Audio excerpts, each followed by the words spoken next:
আশা করি সবাই ভালো আছেন। আজকে আমরা দেখব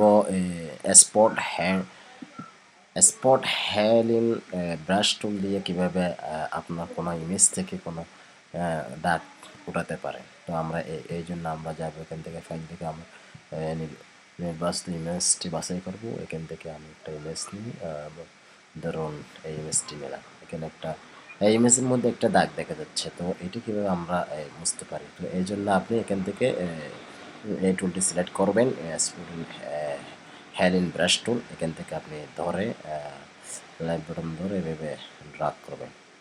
ওকে, এভাবে ড্রাগ করে ফটোটা ড্রাগ করুন এখান থেকে।